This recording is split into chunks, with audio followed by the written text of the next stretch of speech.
ये बहुत आवश्यक है हम लोगों के लिए जानना कि हमारा जन्म किस लिए हुआ है।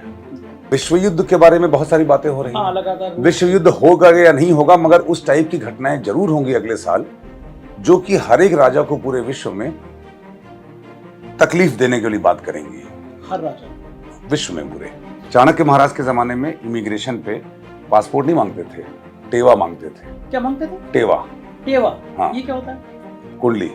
तो टेवा कहते हैं जी। इमिग्रेशन पे जो आदमी होते थे वो आपका टेवा देखते थे और देख के बता देते थे कि ये चोर है कि डकैत है कि अंदर एंट्री करेगा तो ये क्या करेगा, इसके नियत क्या है, और कहते थे आप जाइए या नहीं जाइए। जो वैज्ञानिक है, विशेष ज्ञान का युग, आपने कहा वैज्ञानिक युग है, ये विशेष ज्ञान का युग है, तो ये भी एक विशेश ज्ञान ही है और ये वो ज्ञान है which should be closest to your heart. Actually आप इंजीनियरिंग किए हुए, मेडिकल कॉलेज किए हुए बच्चों से पूछते हैं कि तुम्हारा नक्षत्र क्या है, तो आपकी तरफ देख के हंसते नहीं। हमने तो किसी कंपनी में नहीं देखा कोई आदमी धोती कुर्ता पहन के और अपना वो संस्कृत बोलते हुए जाए उसको नौकरी भी रखने। कोई हम ही नहीं रखेंगे, कोई आदमी रखेंगे? हम तो बिल्कुल रखेंगे। नहीं, आप जैसे लोग कितने हैं, मैं ये जानना चाहता हूँ समाज में। वो दो आप संस्कृत पढ़ने की बात कर रहे हैं, लेकिन समाज में, देश में तो नहीं है ना। क्या अभी गुरुकुल नहीं है? बहुत कम है। उनकी हालत देखी क्या? यही बात है। देखिए संजय जी, इस बात को आप थोड़ा सा ना फ्लेक्सिबल होकर समझने की कोशिश कीजिएगा, क्योंकि आपके जैसे लोगों की बहुत जरूरत है इस विश्व में क्रांति के लिए, परिवर्तन की दौर के लिए। अभी मैं आपको बता रहा हूँ कि अभी से लेकर अक्टूबर तक अगर कोई चुनाव हो रहा होगा, मुझे नहीं मालूम कहीं हो रहा है कि नहीं हो रहा है, अभी कर्नाटक में होने जहां भी हो रहा है वहां की सरकार रिपीट नहीं करेगी। अनाउंसमेंट नहीं, अनाउंसमेंट नहीं कर रहा हूं मैं। आप मत करिए, हमने कर दिया। वो कह रहे हैं कि अगर अगले 4-5 महीने में जहाँ चुनाव हो रहा है वहाँ सरकार रिपीट नहीं करेगी। कर्नाटक में चुनाव हो रहा है, भैया बचने कहने से बच रहे हैं, लेकिन इनकी ज्योतिषी के हिसाब से कर्नाटक में सरकार रिपीट नहीं करती है।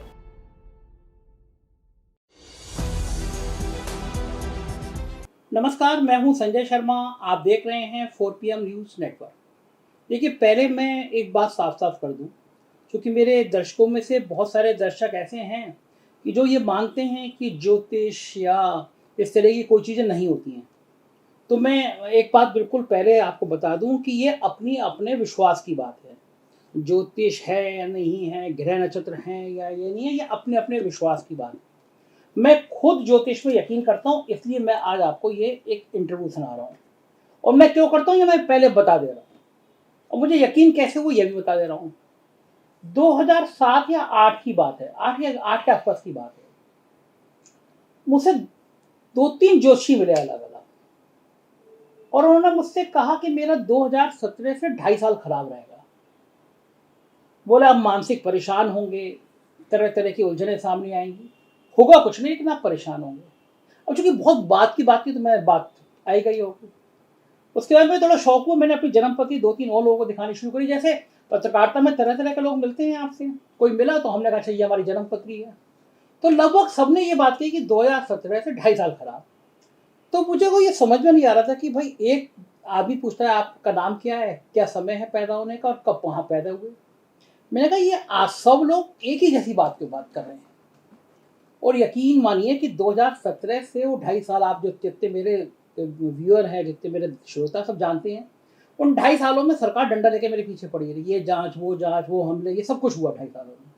उन्होंने कहा था कि कुछ होगा नहीं, मेरा कुछ नहीं हुआ। लेकिन वो 2.5 साल परेशानी बारे बात है, कभी एक विभाग से नोटिस, कभी STF से नोटिस, कभी EOW से नोटिस, और पुलिस और सरकार, ये कुछ नहीं हुआ। तब मेरा ज्योतिष में और थोड़ा यकीन हुआ कि एक सेम बात कैसे बता सकती है। फिर मैंने अलग अलग लोगों से बात करना शुरू करी, जानने की कोशिश करी कि ये कैलकुलेशन कैसे होती है। और ऐसी मेरी ज़िंदगी में कई सारी बातें थी जो 3-3, 4-4 साल पहले बताई गई, वो हिस्सा ही हुई। तो मुझे ये हुआ कि कोई तो ताकत है, कोई तो कैलकुलेशन है। फिर भारतीय जो धर्म है, मतलब भारतीय धर्म को गलत करो, सनातन धर्म कह दीजिए, या फिर कोई भी जो एक सभ्यता हमारी रही, उसमें ज्योतिष का आकलन होता रहा है, पुराने जमाने से होता रहा है। तो मुझसे कई लोग मिले, लेकिन ये पहली बार हुआ मुझसे कि कोई इंसान करोड़ों की अपना व्यापार कर रहा है, मतलब करोड़ों की इसकी कंपनी चल रही है, और फिर वो ज्योतिष में उसका यकीन हो जाए, फिर वो ज्योतिष में इतना यकीन बढ़ता चला जाए कि वो सालों से साधना करने लगे, ज्योतिष का ज्ञान करने लगे, और फिर वो एक नए संकल्प के साथ आ जाए। तो मैं आज उन्हीं सज्जन के पास आया हूँ जिनका इंटरव्यू मैं पहले भी दिखा चुका हूँ। ये किताब देख रहे होंगे आप, ज्योतिष जीवन शैली की खोज, ये पहली किताब है। जीवन शैली की खोज पार्ट 2। तो ये दूसरी किताब है जीवन शैली खोज पार्ट 2। ये 2 किताबें जिस शख्स ने लिखी है, मैं पहले भी बात कर चुका हूँ, मेरे साथ है समीर त्रिपाठी जी। समीर जी, पहले भी आपसे बात की, बड़ा मजा आया मुझसे। अच्छा, एक बड़ी समस्या आई, मेरे पास लोग तरह तरह के मेल करने लगे, जिनके पास फ़ोन थे वो फ़ोन करने लगे कि समीर त्रिपाठी जी से मैं टाइम दिला दीजिए। तो इंटरव्यू शुरू करूं उससे पहले समस्या का निदान बताइए मुझे, कि लोग आपको सुन के आपको जानना चाहते हैं, लोग आपसे संवाद करना चाहते हैं, तो कोई मेल आईडी आपकी है जिससे आपको मेल कर सकते हैं? देखिए, मेधज एस्ट्रो जो हमारा यूट्यूब चैनल है, हाँ। हमारा ऐप भी है और हमारे ईमेल आईडी भी है जिस पे आप ईमेल कर सकते हैं। मैंने प्रेडिक्शन करना, प्रेडिक्टिव एस्ट्रोलॉजी बंद कर दिया कई साल पहले। उसके मेरे पर्सनल रीजंस हैं, क्योंकि कुंडली देखना उसमें समय लगता है, एनर्जीज लगती हैं, और पात्रता सुपात्रता बहुत आवश्यक है मेरे लिए और इस ज्ञान के लिए भी। जो लोग, जिनका प्राविधान है शास्त्रों में कुंडली देखने का, जो लोग ज्योतिष हैं, वो हमारे मेधज एस्ट्रो के पैनल पे हैं और वो लोग भी बहुत अच्छे ज्योतिष हैं, उनसे संपर्क कर सकते हैं वो तो लोग। क्या करते हैं, कोई आदमी मेधज एस्ट्रो के ऐप को डाउनलोड करें और उसमें अपना कंसल्टेंसी का ऑप्शन है। अच्छा, उसमें आप रजिस्टर कराइए, आप उनसे कंसल्टेशन लीजिए। ठीक है। अगर कोई बहुत ही सीरियस प्रॉब्लम है, एक्यूट कोई नीडी है, उसके लिए बहुत ज़्यादा जिसके डायर समस्याएं हैं, उनके लिए बहुत ही रिमोट स्थितियों में कभी कभी मैं बात करता हूँ, बात कर सकता हूँ। मैंने पहले भी वीडियो में आपको बताया था, जिसमें कि देखिए, ये जैसे अभी आपने कहा कि ज्योतिष में मैं बिलीव, हमारे फील्ड में लोग नहीं करते, आपके फील्ड में आप करने लगे। इस पे एक मेरा बहुत हम्बल सबमिशन ये है कि अज्ञानता सबसे बड़ा अभिशाप है। आज सूर्योदय और सूर्यास्त का टाइम शताब्दी का पंचांग में 1000 साल पहले लिखा हुआ था। हाँ, ये समझ में नहीं आती। 1000 साल पहले का जो कैलेंडर है वो बताता है कि आज कौन सा दिन है, आज दिन कौन सा दिन है भाई? सोमवार। लेकिन मैं तो भूल जाता हूँ। सोमवार 3 अप्रैल, आज पूर्वा फाल्गुनी नक्षत्र तो है। सोमवार 3 अप्रैल, ये 1000 साल पहले लिखा हुआ है। हाँ, कि इस समय सूर्य, ये सूर्य, और देखिए भगवान, धर्म, ये सब लोगों की अलग अलग आस्था की बात है। किसी की मजाल ही नहीं कि वो कह सके कि मैं ज्योतिष को मानता हूँ कि नहीं मानता हूँ, क्योंकि ये एक साइंस है जो कि रिटन डाउन बाय ऋषिज है, जिसके अरबों प्रमाण हैं, और मैं कई वर्षों से इसी एक विस्मय में हूँ। यही एक सबसे बड़ा विस्मय है मेरे लिए कि देखिए, अगर मान लीजिए 10 लोग खड़े होकर कोई बात कहते हैं और वो गलत बात कहें, और कोई एक आदमी है जो सीधा साधा जो ना कह पाए, तो उसकी बात तो वो झूठा साबित हो जाएगा। ये तो जो देश काल परिस्थिति में अभी ही नहीं है, हर कालखंड में होता आया है। मगर यकीन जानिएगा, समाज सुधरेगा तभी जब तक सेल्फ इम्प्रूवमेंट होगा। और सेल्फ इम्प्रूवमेंट जब तक नहीं हो, कब होगा? जब आपको अपने बारे में मालूम चलेगा कि आप हैं कौन। ज्योतिष जानना, पढ़ना, ये एक उतना ही आवश्यक विषय है। बस मैं यही नहीं समझ पाया कि आज तक हमारे देश में किसी भी सरकार ने आज़ादी से पहले या आज़ादी के बाद इस विद्या को कंपलसरी क्यों नहीं किया। चाणक्य महाराज के ज़माने में इमिग्रेशन पे पासपोर्ट नहीं मांगते थे, टेवा मांगते थे। क्या मांगते थे? टेवा। हाँ, ये क्या होता है? कुंडली, उसको टेवा कहते हैं जी। अच्छा। इमिग्रेशन पे जो आदमी होते थे वो आपका टेवा देखते थे और देख के बता देते थे कि ये चोर है कि डकैत है, कि अंदर एंट्री करेगा तो ये क्या करेगा, इसके नियत क्या है, और कहते थे आप जाइए या नहीं जाइए। आपकी जन्मपति देख के बता जी। ये कौन से काल की बात बता रहे हैं? ये चाणक्य के काल की बात है। अच्छा। तो मैं भी बता सकता हूँ, ठीक है, आपकी ये इस आदमी की इंटेंशन क्या है, इशू क्या है। आप बता देंगे मेरी इंटेंशन क्या है आपके पास? बस ये देखिए, यही बात है। कलयुग में यही होगा। तुरंत भगवान सामने आ जाएंगे तो आपको ये भी प्रूफ चाहिए होगा कि यही भगवान है। इसीलिए भगवान भी नहीं आते थे पृथ्वी पर।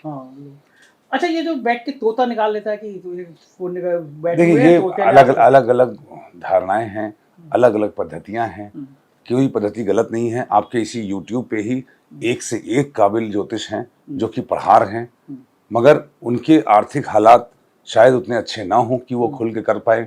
मेरा चूंकि ये मेन स्ट्रीम बिजनेस नहीं है। आप करोड़पति आदमी। नहीं, करोड़पति वाली बात नहीं है। तो आप करोड़पति वाली बात नहीं। आपका मन क्या हट गया बिजनेस से? ये ऋग्वेद रखा है सामने, जरा देखिए, ये सारा ऋग्वेद पार्ट 1, ऋग्वेद पार्ट 2, ऋग्वेद 3, ऋग्वेद 4, सारी किताबें। और ये साहब जो हैं, ये साहब जो ऋग्वेद के चारों रखे हुए हैं, इनमें से आधे से ज्यादा इनको याद है। और दिन में ये 8 घंटे बैठ के ये बाकायदा इन्होंने बहुत बढ़िया म्यूजिक तो नहीं कहूँगा कि जो गाते हैं, जो धुन बनाते हैं, उनकी एक टीम बनाई और शिव पुराण। और अब क्या आपने एक नया बताया था? देखिए, सबसे बड़ी बात यह है कि 4 वेद, 18 पुराण और 108 उपनिषद जो हमारे हैं, हमारे आदि गुरु शंकराचार्य जी जो गुरु हैं, उनका ये कहना था कि मंत्रों को गाया जाए। वो बेसिकली वो चाहते थे कि भगवत गीता को कोई गाए और मंत्रों को गाया जाए। वो एंटरटेनमेंट जो हमारे होते हैं वो मंत्रों के रूप में हों। संस्कृत एक देववाणी है और मेरा चूंकि ये संकल्प है कि मैं अपने इस जीवन काल में जितने भी हमारे वेद और पुराण हैं इनको गाऊंगा। आप लोग के आशीर्वाद से ईश्वर का ने हमें गला भी ठीक ही रख दिया है, गा भी लेता हूँ। इसीलिए मैंने पूरा रामचरितमानस गाई जो यूट्यूब पे है, पूरा शिव महापुराण जो कि कलयुग में सिंस एग्जिस्टेंस ऑफ कलयुग पूरा शिव महापुराण एक जगह अवेलेबल अगर कहीं है गायन रूप में अर्थ समेत तो वो मेधा जेस्टो पे अवेलेबल है। हाँ, मैंने देखा था आपके YouTube पे पड़ा हुआ है वो पूरा शिव पुराण। तो आपने यहीं इसी ऑफिस में बैठ के हाँ, हमने अंदर बनाया हुआ है तो ये कंपनी जो आपकी चल रही है, बाकी लोग दुखी नहीं होते कि बिजनेस चल रहा है और या महाराज जो हमारे मालिक हैं वो बैठ के शिव पुराण गा रहे हैं? देखिए, 3:45 बजे सुबह उठता हूँ और रात में मैं 9 साढ़े 9 बजे सोता हूँ। 3:45 बजे सुबह इस बार हाँ, वो मेरे लिए ऑप्शन नहीं है एक्चुअली ना उठने का, वो ऑप्शन डिलीटेड है लाइफ से। तो वो बड़ी शर्म सी आती है सुन के। हम नहीं, ऐसा नहीं है, ऐसा नहीं है। जिस आपका भी समय आएगा जब आपको प्रेरणा होगी, जब वो समय आपका आएगा तो आप भी वही करेंगे। हर किसी का कालखंड में साइक्लिक समय है, और everybody is destined for one और द अदर थिंग। ये बहुत आवश्यक है हम लोगों के लिए जानना कि हमारा जन्म किस लिए हुआ है। देखिए, जैसा मैं हमेशा से हर एक स्पीच में, अपनी हर एक कन्वर्सेशन में कहता हूँ कि राजा को ज़्यादा बड़ा दोष लगता है। जो गरीब है वो तो गरीब है ही, उसके कर्म ऐसे थे पिछले जन्मों के जो गरीब हुआ। जो लोग कमांडिंग पोजीशंस में हैं, चाहे राजा हैं, चाहे नेता हैं, चाहे जो भी पोजीशंस में हैं, चाहे आप ही अपने आप को कह लीजिए आप समाज के प्रतिष्ठित व्यक्ति हैं, मैं कंपनी चला रहा हूँ, हम लोग ज़्यादा प्रोन होते हैं पाप गैदर करने के। क्यों? क्योंकि हमको प्रकृति ने उन शक्तियों से नवाजा है जिसमें हमारे पास सामर्थ्य है, धन है, हम लोगों का कल्याण कर सकते हैं। देखिए, धर्म अर्थ काम मोक्ष में से कलयुग सिर्फ मोक्ष के लिए है। कलयुग में ना धर्म का मतलब है कुछ, ना कर्म का मतलब है, ना अर्थ का मतलब, ना अर्थ का, ना काम का, मोक्ष। आपको मुक्ति दिलानी है। You have to help people, you can't accumulate. आप कलयुग में एक्यूमुलेट करने का कोई भी प्रोविजन नहीं है। ये वेदों में चूंकि ये चीजें हमारे साहित्य, ये शास्त्र विलुप्त से होते जा रहे हैं, विलुप्त से यूं होते जा रहे हैं कि हम लोग इसके बारे में बात नहीं करते। आज मैं अपनी कंपनी में ही जब इंटरव्यू होते हैं नए नए इंजीनियर लड़के लड़कियों के, तो मैं जब भी कभी मिलता हूं तो मैं एक ही क्वेश्चन करता हूं कि आपका गोत्र क्या है और आपका नक्षत्र क्या है, जन्म नक्षत्र। और ये बड़े ताज्जुब की बात है कि किसी को कुछ अंदाजा ही नहीं है। अब वैज्ञानिक युग में लोग सोचते हैं ये बेकार की बातें हैं, कहाँ हम लोग। ये तो वैज्ञानिक ही युग है, ये तो नहीं, एक मिनट, ये जो वैज्ञानिक है विशेष ज्ञान का युग। आपने कहा वैज्ञानिक युग है, ये विशेष ज्ञान का युग है। तो ये भी एक विशेष ज्ञान ही है और ये वो ज्ञान है which should be closest to your heart. Actually आप इंजीनियरिंग किए हुए, मेडिकल कॉलेज किए हुए बच्चों से पूछते हैं कि तुम्हारा नक्षत्र क्या है, तो आपकी तरफ देख के हंसते नहीं है? वो कैसी हंसते हैं और मुझे इस बात से बड़ा विस्मय होता है और मैं पूछता ही रहूंगा। और अब मैं मेधज में जो एम्प्लॉयमेंट फॉर्म होता है उसमें मैं डेट टाइम प्लेस का भी कॉलम बनाने के लिए मैंने आज बोल दिया है। अच्छा, हाँ। नौकरी रखेंगे तो देखेंगे इसकी जन्म पत्री कैसी, इसकी जन्म मैं इस जीवन काल में सबको बताता रहूंगा कि देखिए आपका जीवन ये है और आपको ये करना चाहिए। सुनने वाले सुने, ना सुनने वाले ना सुने, क्योंकि कालखंड में हर एक का समय निर्धारित है। मगर जब मुझे ये ज्ञान भगवान ने दिया है और मैं इस चीज़ को समझ पाया हूँ इतने सालों की तपस्या के बाद, और अब मैं उस मार्ग पे आगे बढ़ चुका हूँ, तो इसका प्रचार करना, वरना बताइए आदिगुरु शंकराचार्य जी को क्या जरूरत थी चारों धाम बनाने की? सन्यासी थे, तपस्वी थे, अपना आगे निकलते। अच्छा, ये ज्योतिष होती क्या है? मतलब इसकी गणना कैसे करते हैं आप लोग, कैसे? सूर्य, और आप जिस समय जन्म लेते हैं उस समय प्रकृति में जो लग्न चल रहा होता है, जो उस समय संयोग होते हैं, वही आपकी कुंडली है। आप 3:22 पे पैदा होंगे तो 3:22 पे जो लग्न होगा, जो जन्म नक्षत्र होगा, और जो हर ग्रह जिस जिस नक्षत्र में है उस समय की जो कुंडली होगी वही आपकी जन्म कुंडली है। तो जो मेरा भाग होगा 3:22 वाला, उतने मिनट में तो बहुत सारे हजारों लाखों लोग पैदा हुए होंगे। हजारों लाखों लोग पैदा होते हैं, समय के हिसाब से, अक्षांश देशांतर के हिसाब से उनके भी योग बदलते हैं, उनके भी कैलकुलेशन बदलते हैं। तो लगभग कैलकुलेशन मान लीजिए 3:22 और 20 सेकंड पर जितने बच्चे पैदा हुए उन सबका ज्योतिषी, उन सबका भाग्य तो एक जैसा ही होगा। देखिए, ये एक ऐसा तर्क है जो आपको उस तरफ ले जाता है जो असलियत, जो आपको सीखना चाहिए उससे बहुत, ये भी एक इसका सटीक जवाब है जो कि इस इंटरव्यू में इतने शॉर्ट टाइम में नहीं दिया सकता, मगर इसका एक सटीक जवाब है, इसकी कैलकुलेशन है जो कि आपको एक्सप्लेनेबल है। जुड़वा बच्चों तक की अलग अलग कुंडली होती है, वो कैसे होती है? थोड़ा सा 5 सेकंड अंतर के बच्चों की कुंडली अलग अलग होती है, D60 चेंज होता है उसमें। हाँ, तो लेकिन फिर आदमी इतना तो कोई किसी की कुंडली जन्म कुंडली नहीं मतलब। मैं जब आपका इंटरव्यू हो रहा था, इससे पहले जब आपके लोग ये तैयारी कर रहे थे, तो मैं सोच रहा था कि ये कैमरा कैसे होता होगा, कैसे रिकॉर्डिंग होती होगी। आपको मैंने अकेले बोलते सुना है, मैं सोचता हूँ संजय जी सुबह शाम तक इंटरव्यू करते हैं, लोगों का कवर करते हैं, फिर रात में बोलते भी हैं, कैसे करते होंगे भाई। मेरे लिए वो अजूबा लग रहा है, आपको ये अजूबा लग रहा है, मगर सच्चाई क्या है कि वो भी उतना ही सच है और ये भी उतना ही सच है। अच्छा, एक बस इसकी एक्सेप्टेंस होनी चाहिए इस ज्ञान की। अच्छा, तो ये ज्योतिष क्या कारण है? लोग जैसे अब बनारस विश्वविद्यालय में ज्योतिष की एक अलग से एक क्लास और एक सेमिनार की बातें होती हैं, अलग अलग होती है, लेकिन सरकारें ज्योतिष को पीछे हट जाती है, क्यों नहीं आगे बढ़ा रही है? मतलब सरकार क्या करे बेचारी। हाई स्कूल में भी मुझे कोई बता रहा था, मेरा भाई बता रहा था कि फॉर्म होता है भरने के लिए सब्जेक्ट ऑप्शन, उसमें संस्कृत भी एक ऑप्शन होता है। आजकल के पेरेंट्स में 2% पेरेंट भी संस्कृत ऑप्ट नहीं करते। कोई नहीं करता, तो ये किसकी गलती है? अच्छा, संस्कृत पढ़ के करेगा क्या आदमी? जो इंग्लिश पढ़ के करेगा। इंग्लिश में तो तब भी बहुत स्कोप है, अमेरिका जाए, लंदन जाए, चाइना। मैंने संस्कृत पढ़ी है, मैं क्या कर रहा हूँ? आपको तो बिजनेस जमा आया तो आप संस्कृत पढ़ रहे हैं। पहले से पढ़ रहे थे, हमेशा से पढ़ रहे थे। देखिए, हर प्रकार के लोग हैं। ये देश, इजराइल की आबादी 94 लाख है।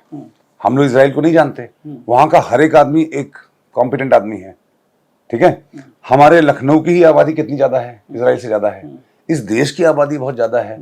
इतनी सी बात है कि जो एक ज्यादा संख्या है वो उन अज्ञानी लोगों की है जो लोग इतना बढ़ चढ़ के बात करते हैं कि ज्ञान की बातें दब जाती हैं। अच्छा, हमने तो किसी कंपनी में नहीं देखा कोई आदमी धोती कुर्ता पहन के और अपना वो संस्कृत बोलते हुए उसको नौकरी भी रख ले। कोई हम ही नहीं रखेंगे कोई आदमी अगर? हम तो बिल्कुल रखेंगे। नहीं, आप जैसे लोग कितने हैं मैं ये जानना चाहता हूँ समाज में। फिर वो दो, आप संस्कृत पढ़ने की बात कर रहे हैं लेकिन समाज में, देश में तो नहीं है ना। क्या अभी गुरुकुल नहीं है?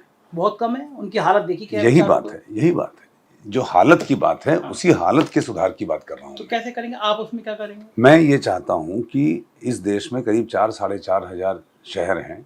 हर एक शहर में ज्योतिष का एक केंद्र होना चाहिए। देखिए संजय जी, इस बात को आप थोड़ा सा ना फ्लेक्सिबल होकर समझने की कोशिश कीजिएगा, क्योंकि आपके जैसे लोगों की बहुत ज़रूरत है इस विश्व में क्रांति के लिए, परिवर्तन की दौर के लिए। अदरवाइज प्रकृति अपना परिवर्तन खुद ही करा लेगी। फॉर एग्जाम्पल, अभी गुरु राहु का चांडाल योग 22 अप्रैल से बन रहा है। इस 22 अप्रैल से? हाँ। कौन सा बन रहा है? गुरु और राहु का चांडाल योग। गुरु और राहु का चांडाल योग। हाँ, गुरु चांडाल योग। गुरु मतलब गुरु, और राहु को चांडाल इसलिए कहा गया है क्योंकि वो आउट ऑफ बॉक्स हैं, है ना, आउट ऑफ द वे काम करते हैं। वो शनि से दृष्ट होगा। अभी मैं आपको बता रहा हूँ कि अभी से लेकर अक्टूबर तक अगर कोई चुनाव हो रहा होगा, मुझे नहीं मालूम कहीं हो रहा है कि नहीं हो रहा है, अभी कर्नाटक में होने, जहां भी हो रहा है वहां की सरकार रिपीट नहीं करेगी। अनाउंसमेंट नहीं, अनाउंसमेंट नहीं कर रहा हूं मैं। आप मत करिए, हमने कर दिया। वो कह रहे हैं कि अगर अगले 4-5 महीने में जहां चुनाव हो रहा है वहां सरकार रिपीट नहीं करेगी। कर्नाटक में चुनाव हो रहा है, भैया बचने कहने से बच रहे हैं, लेकिन इनकी ज्योतिषी के हिसाब से कर्नाटक में सरकार रिपीट नहीं कर रही है। अब बताइए। हमें नहीं मालूम है, मगर मैं कब कह रहा हूँ आपको मालूम? अप्रैल से ज्योतिष कह रही है ना। देखिए, मेरी ज्योतिष नहीं है, मैं सिम्टम बता रहा हूँ। गुरु राहु का जब चांडाल योग मेष राशि में लगेगा यूरेनस के साथ, तो अक्टूबर तक रहेगा। अक्टूबर में राहु मीन में चले जाएंगे। तो देखिए, इस कालखंड को हमारे देश के शासकों को, जो लोग पॉलिसी मेकर्स हैं, वो अगर इस विद्या से इंस्पायर होकर डिसीजंस लेंगे तो शायद कोरोना का इतना विभत्स रूप ना होता। कोरोना की छोड़िए, अगर योगी जी, मोदी जी ने आपकी बात सुन ली और ये बात सही हुई तो ये अगर आप पहले कह दिए होते तो चुनाव टाल देते 5 महीने। वो मतलब वो तो मुझे नहीं मालूम भाई, कोई सरकार। कोरोना का ज्योतिष से क्या मतलब? कोरोना जैसी समस्या एंटिसिपेटेड थी। मैंने आपको पिछली बार बताया था कि मेधज में कोरोना किसी को नहीं हुआ। हाँ, ये कोरोना आएगा, ये पहले से, ये मैंने ही नहीं, ये बहुत सारे अच्छे ज्योतिषों ने प्रेडिक्ट किया था कि कोई ऐसी आपदा आएगी, वायु से संक्रमण होगा और ये संक्रमण एक वायरस का रूप लेके काफी जन क्षति करेगा। ठीक है, अभी उसी प्रकार से आप देखिए, ये जो गुरु राहु का चांडाल योग है, जनरली जो लोग लीडर्स होंगे उनका दिमाग स्ट्रेट नहीं सोच पाएगा। ज्यादातर लोग अपने विवेक को खोएंगे। तो नेताओं का विवेक तो वैसे ही खोया रहता है देश में। नहीं, ऐसा नहीं है, सभी नेता एक से नहीं होते। अधिकतर तो होते ही हैं। नहीं, मैं तो अच्छे लोगों को भी जानता हूँ जिनका नहीं, मगर जो विवेक होएगा, बस ये इस समय जनमानस को ये समझने की आवश्यकता है कि गुरु राहु का जब चांडाल योग लगेगा, गुरु चांडाल योग, उस समय जो विवेक होएगा, क्योंकि मेष राशि में है, मेष राशि कालपुरुष की पहली राशि है, दिमाग, उस समय आउट ऑफ बॉक्स इन्वेंशंस बहुत अच्छे हो सकते हैं। अगर आप लोग चाहें, हम सब लोग, तो ये इन्वेंशंस का समय है।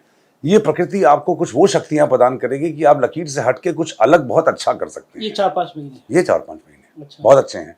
मगर यह है कि आपको अपनी जो प्रेजेंट सोच है उस सोच में परिवर्तन लाना पड़ेगा, ये निश्चित है। अगर उस परिवर्तन के लाने को आप स्वीकार करेंगे तो ये आगे बढ़ेगा। अब विश्व युद्ध के बारे में बहुत सारी बातें हो रही हैं, लगातार विश्व युद्ध होगा या नहीं होगा, मगर उस टाइप की घटनाएं जरूर होंगी अगले साल, जो कि हर एक राजा को पूरे विश्व में तकलीफ देने के लिए बात करेंगी। हर राजा को विश्व में पूरे दुनिया में, क्योंकि हाँ, जो जमावड़ा ग्रहों का भी मेष राशि में हो रहा है, अगले साल की बात कर रहे हैं वो अगले साल 2024 में चुनाव है भारत में, कहीं भी चुनाव हो, कुछ भी हो, तो राजा को परेशानी होगी। राजा को परेशानी होगी, प्रजा को भी परेशानी होगी, क्योंकि प्रजा तो परेशान है ही है। अरे आप बात तो सुनिए, बोलिए, बात तो सुन लीजिए। मेष राशि में जो इस वक्त जमावड़ा हो रहा है ग्रहों का, ये हमारे दिमाग को ये बताना चाह रहा है, प्रकृति ये कहना चाह रही है, आप अपनी सोच को बदलिए, सोच को पॉजिटिव करिए और पॉजिटिव कामों में प्रोग्रेस करिए, तो प्रकृति साथ देगी। अब अगले साल क्या है? अगले साल मीन राशि पे जमावड़ा है ग्रहों का।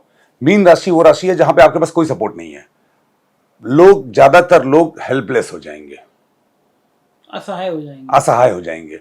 मीन राशि जल की राशि है, तो पानी या पानी से रिलेटेड कोई बहुत बड़ी क्राइसिस होगी। मौसम, हाँ, ये साल नेचुरल कैलामिटीज के लिए जाना जाएगा, अगला साल फाइनेंशियल क्राइसिस के लिए जाना जाएगा। हमारे भारतवर्ष की स्थितियां कोई बहुत खराब मुझे नहीं होती दिख रही हैं।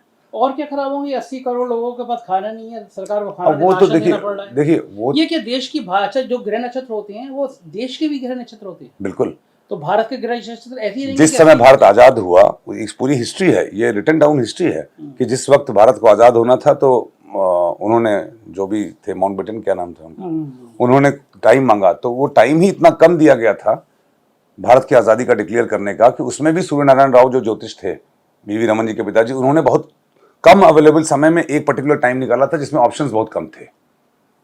ये एक बहुत अच्छी बात है, इस पर आप कभी चाहेंगे तो बड़ा लंबा इंटरव्यू कर सकते हैं, जिसमें मैं एक्सप्लेन कर सकता हूं कि उसी समय से एक ऐसे समय का निर्णय हुआ जहां पे हमारी सरकारें कभी स्टेबल ही नहीं हो पाएंगी लंबे समय तक। अब अगर हमारे देश के शासकों को, सरकारों को ये समझ में आ जाए कि आबादी का बढ़ना, देखिए बेरोजगारी एक समस्या आज की नहीं, हमेशा से है। आबादी बढ़ना जरा ज्यादा बड़ी समस्या है भाई। China is also a country which is into so many problems. आप देखिए, जिन कंट्रीज में, भाई हिंदुस्तान और अमेरिका में क्या अंतर है, वहां की आबादी यहाँ से 1/5 है और नेचुरल रिसोर्सेज 5 टाइम्स है। वहां पे 5 गुना आबादी, रिसोर्सेज भी ज्यादा है यहाँ पे, मगर आबादी 5 गुना ज्यादा है। तो ज्योतिष का ये ज्ञान जिससे हम लोग परहेज कर रहे हैं, जो कि अब एक ऐसा ज्ञान बन चुका है कि भगवान, मतलब कि क्या दिन आ गया है कि लोगों को कहना पड़ता है कि ज्योतिष ज्ञान, मतलब हम ज्योतिष मानते हैं कि नहीं मानते हैं। आप नौजवानों को बता रहे हैं कि तुम अपना नक्षत्र देखो, तुम अपना संस्कृत पढ़ो। हमारे नौजवान जो है रामनवमी पे जय श्री राम कह के मस्जिदों पे चढ़ रहे हैं। ये तो बहुत गलत कर रहे हैं, ये तो हर तरफ से गलत कर रहे हैं। जय श्री राम का नारा लगाते हैं। नहीं, नारा वाला लगाना हमें नहीं मालूम है, मगर किसी भी धर्म में दंगे करना या किसी भी धर्म में उत्पात करना या किसी का भी घर लूटना या कोई भी किसी की भावनाओं को ठेस पहुंचाना, ये कहीं नहीं लिखा है, जिसको कि मैं कभी भी नहीं मानता। अच्छा, और मुझे अफसोस है इस बात का। इसमें माँ बाप के संस्कार, सोसाइटी में जो हम लोग रह रहे हैं, आज जैसे मेधज है, मेधज में आप देखिए किसी भी पूछेंगे उसको अपना नक्षत्र मालूम होगा। दिन की शुरुआत एक पर्टिकुलर क्रियाओं से होती है। अभी नवरात्र गए हैं, नवरात्र में हमने संकल्प लिया था कि देवी भागवत की हम रिकॉर्डिंग करेंगे। ये भी एक अच्छी खबर है जो कि मैं आपके माध्यम से दर्शकों को आपके बताना चाहता हूं कि देवी भागवत हमने पूरा रिकॉर्ड कर लिया। अब 2 मई से रिलीज होगा, डेली एक अध्याय रोज। को सुनना ही सबसे बड़ी आपको पॉजिटिव होने का संकेत है। तो अच्छा, फिर ये हो क्यों रहा है कि धर्म के नाम पे इतनी नफरत, इतनी हिंसा बढ़ती जा रही है, लोगों के दिमाग में तेजाब बन रहा है? There are good people, there are bad people. ये तो दुनिया में हमेशा से होता आया है। अच्छा, कोई धर्म ऐसा है जो हिंसा की बात करता हो कि ये इसका धर्म बुरा है, कोई इसका नहीं, धर्म कोई अच्छा नहीं, है? कोई नहीं। कोई धर्म हिंसा की बात कैसे कर सकता है? कोई भी, आप कैसे किसी भी, देखिए किसी भी फिलॉसफी को ओवर रूल करना या डिसरिगार्ड करना, भाई मैं आपकी माता का अपमान कैसे कर सकता हूं? आप भी मेरी माता का अपमान नहीं कर सकते, तो वही धर्म है। तो ये आपके ज्योतिष के हिसाब से ये जो धर्म के नाम पे हिंसा भड़काई जा रही है, जहर भरा जा रहा है, ये कब तक चलेगा? और चलेगा या इसका पतन होगा? लोगों में समझ में आएगा कि ये नेता जो हैं अपनी राजनीतिक रोटी सेकने के लिए धर्म के नाम पे आग लगाते हैं, समाज में जहर बोते हैं, भाई भाई के बीच में दूरी पड़ती है, ये बढ़ेगा या कम होगा? देखिए, हर एक कालखंड में life is like an Eclipse. ये ग्रहण की तरह है। ग्रहण पैदा होता है, ग्रहण, eclipse is born, it rises, then it falls. अच्छी चीज भी नहीं लंबा टिकती है, बुरी चीज भी नहीं टिकती है। अगर हम लोग विवेक के साथ होकर, हिसाब किताब से नहीं चलेंगे, विवेकवान होकर, तो प्रकृति अपना इंसाफ कर ही देगी। कुछ लोगों को कोरोना में साफ किया, कुछ लोगों को सुनामी में साफ किया, कुछ लोगों को वर्ल्ड वॉर में साफ कर देगी, कुछ लोगों को और बीमारियां आएंगी उसमें साफ होंगी। आपको ये समझना होगा, हम सबको समाज में, कि हम सेंसिटिव कितना है इन सब के प्रति। हम एक बार होने के बाद घटना उसको रोकने चाहते हैं कि नहीं चाहते हैं। अब संख्या ही, अब मैं तो पॉलिटिकल लोगों को, बहुत सारे ऐसे लोगों को जानता हूं जो बेचारे बड़े कीन रहते हैं परिवर्तन के लिए। अब उनकी चलती हो ना चलती हो, ये एक अलग बात है। मगर मैं बताऊंगा आपको, जो लोग शासन में हैं, जितना मैंने वेद पुराणों का अध्ययन किया है और जितना मैं ज्योतिष को समझ पाया हूं, उनको निश्चित रूप से ये समय बहुत चिंता करने का विषय है। इस वक्त किए हुए पाप कई जन्मों तक उनको माफी नहीं मिलेगी। क्या अश्वत्थामा, जिनको श्राप मिला, जो मणि निकल गई, जो आज भी घूम रहे हैं, अश्वत्थामा को कोई पूजा पाठ उपाय नहीं मालूम होगा? मगर जो पाप उन्होंने किया, अब वो जो उनको श्राप दिया कृष्ण जी ने, वो श्राप की भरपाई नहीं होगी। मैंने आपका हाथ काट दिया तो मैं आपको सॉरी बोल के बच नहीं पाऊंगा। कानून सजा दे सकता है, मगर वो एनर्जीज नहीं माफ करेंगी। अगर मैंने आपके सामने का निवाला छीन लिया, आपकी जमीन पे कब्जा कर लिया, माता पिता का अपमान किया, स्त्री के साथ द्रोह किया, तो ये तो नेचर में सब कलेक्ट होता है। यही ज्योतिष है, यही सूर्य चंद्र की तिथियां हैं, ये पंचांग आपका सब कुछ कहता है। आप कृपया करके इसका प्रचार कीजिए, आप अपना भी पंचांग समझिए और आपको समझ में आएगा जीवन पैटर्न यही है मेरा। भाई कैसे 24 घंटे डिवाइडेड हैं, हर दिन का क्या मतलब है, क्या मुहूर्त है। आज का जैसे गुरु राहु का चांडाल योग है, सारे ज्योतिषी ज्यादातर लोग डरा रहे हैं कि बवाल होगा। बवाल होगा क्योंकि बवाल अवश्यंभावी है। आपके अंदर इतना रोष है लोगों में कि रोष का अंत तो कहीं ना कहीं विकराल लेता ही है। अगर धीरे धीरे हम लोग माइल्ड होते जाएंगे, आपका चैनल काफी ज्यादा दुनिया भर में देखा जाता है, आप इस बात का जरूर प्रचार कीजिए कि हर कोई अपना डेट टाइम प्लेस नेट पे डालकर, इंटरनेट पे अपना पंचांग देख के उसके बारे में खुद से पढ़ ले और वहां से शुरुआत करें। आगे ग्रह आपको खुद बताएंगे क्या होने वाला है। चलिए, आपके संग तो पता नहीं चलता समय कितना हो गया। ये जो आप बता रहे हैं कि हर जिले में एक ज्योतिष केंद्र होना चाहिए, तो आप कुछ पहल कर रहे हैं इसके लिए? देखिए, हम अपने जो हमारे फंड्स हैं मेधस के, अपने CSR से, उससे तो हम कोशिश कर रहे हैं ज्योतिष का प्रचार करने के लिए। कई सारी यूनिवर्सिटीज़ में हम, क्योंकि यूनिवर्सिटीज़ में जब हम जाते हैं, बात करते हैं तो कि ज्योतिष को कंपलसरी करना चाहिए, तो वो बोलते हैं कि साहब वो इंजीनियरिंग की फ़ीस तो वो लोग बच्चे देते हैं लाख रुपये साल का, और ज्योतिष की फ़ीस देने के नाम आते हैं तो बच्चे कहते हैं हम 1100 रुपये साल का देंगे। तो उसमें ज्योतिष जो लोग पढ़ाने जाएंगे, मैं तो जाऊँगा नहीं पढ़ाने, तो उनके खर्चे हटा के इत्यादि इत्यादि चीज़ें हैं। इसीलिए CSR का ऑप्शन सरकार ने जो रखा है, उस CSR से हम लोगों से रिक्वेस्ट करते हैं कि हमारे लोग भी रिक्वेस्ट करते हैं। शुरुआत कर रहे हैं आप लोग जिलों में? हम तो शुरुआत कर रहे हैं। अभी मेरठ यूनिवर्सिटी है, एक संस्कृत यूनिवर्सिटी है जहाँ पे हम लोग पढ़ाएंगे। अब हम इसको व्यापक रूप से, डिपेंडिंग ऑन कि कैसा एनकरेजमेंट मिलता है, मैं अपने व्लॉग पे बोलता हूँ, आपके यहाँ जैसे जैसे मौका मिलेगा मैं क्योंकि मैं एक ऐसा संग्रह बनाना चाहता हूँ कि आज नहीं तो कल, हमारे आपके कालखंड में या हमारे आपके बाद, जब भी कोई यथार्थ या सच को जानना चाहेगा तो वो हमको जरूर सुने। चलिए, शुक्रिया समीर जी, इतनी सारी बातें करने में मजा आता है। आपको भी मजा आया होगा समीर जी की बातों में। अपने कमेंट पे बताइएगा, अच्छे और बुरे जो मन में आए वो कमेंट करिए। हमें भी पता चलना चाहिए कि समाज देखता क्या है, समाज सोचता क्या है। हम टाइम बात पे बात करते रहेंगे समीर जी से, क्योंकि कुछ रोचक बातें होती हैं।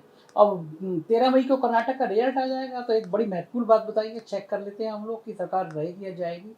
इस तरह की और मज़ेदार बातें सुनने के लिए देखते रहिए 4PM न्यूज़ नेटवर्क। शुक्रिया, थैंक यू।